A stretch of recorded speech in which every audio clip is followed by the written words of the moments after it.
যাদের কুরবানি কবুল হয় না তাদের কথা শুনুন, কেন তাদের কুরবানি কবুল হয় না। এক, আল্লাহর সন্তুষ্টি ব্যতীত যদি অন্য কোনো নিয়ত মনে মনে থাকে তাহলে আর এই কুরবানি কবুল হবে না। সেটা যে কোনো নিয়ত হতে পারে, গোশত খাওয়া, মানুষ দেখানো, হতে পারে অন্য কোনো উদ্দেশ্য।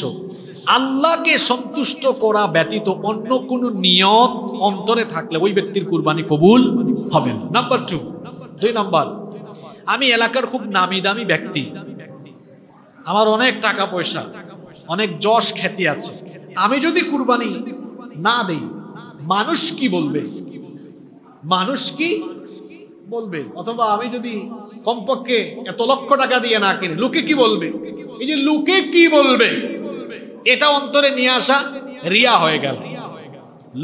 লোক দেখানোর কোন প্রকার উদ্দেশ্য থাকবে এই কুরবানিও বাতিল হয়ে যাবে। 3 নাম্বার, আমি খুব নামি দামি ব্যক্তি, এটা জাহির করে করে কুরবানি যদি আমি করি তাহলে আমার কুরবানি বাতিল হয়ে যাবে।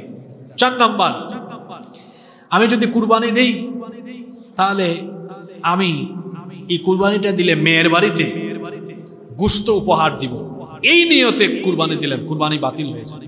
আপনি তো কুরবানি করলে আপনার মেয়েকে কি আপনি দিবেন না? অবশ্যই দিবেন। এটা কি আপনার নিয়তের ভিতরে থাকা লাগে? দরকার নেই।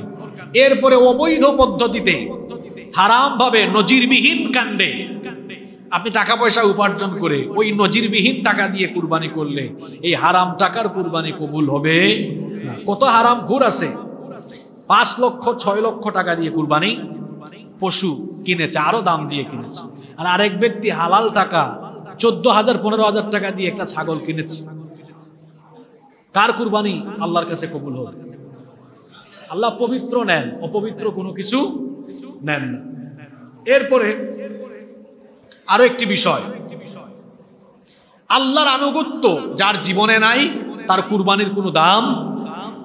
কথাগুলো শোনেন, এটা শেষ পয়েন্ট। এই পয়েন্টে আমি একটু গুরুত্বপূর্ণ কিছু কথা বলব। শেষ ভালো যার, সব ভালো, এই শেষ পয়েন্টটা শোনেন। যার জীবনে আল্লাহর আনুগত্য নাই তার কুরবানির কোনো দাম আল্লাহর কাছে নাই, কোনো দাম আল্লাহর কাছে নেই। আল্লাহর আনুগত্য কি? আল্লাহ যা বলেছেন তা মেনে চলা। 5 ওয়াক্ত নামাজ কার হুকুম? জোরে বলেন। নামাজ নাই, কুরবানি করে এমন মানুষ তো আমার সমাজে নাই। এমনকি কুরবানির দিনে, ঈদের দিনে ফজরের নামাজটাও পড়ে নাই, কুরবানি দিয়েছে। কুরবানি আগে না নামাজ আগে? এই সূরা আপনারা মুখস্থ সবাই পারেন, আপনারা এই সূরার হাফেজ।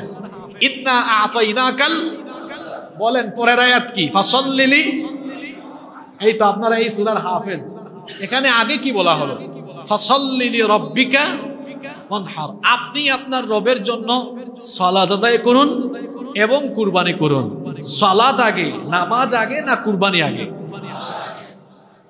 কি আগে? নামাজ আদায় করা কার আনুগত্য? আল্লাহর আনুগত্য। এখন আমি আল্লাহর এই হুকুম মানলাম না, আমি কুরবানি ঠিকই দিলাম।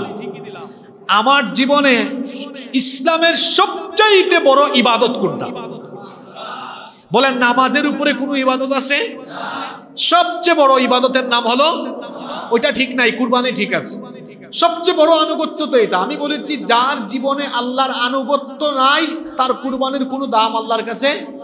যার জীবনে নামাজ নাই তার কুরবানির কোনো দামই নেই। এরকম মানুষ আছে না নাই? তো আল্লাহর আনুগত্য না থাকলে আপনার কুরবানি কবুল হবে।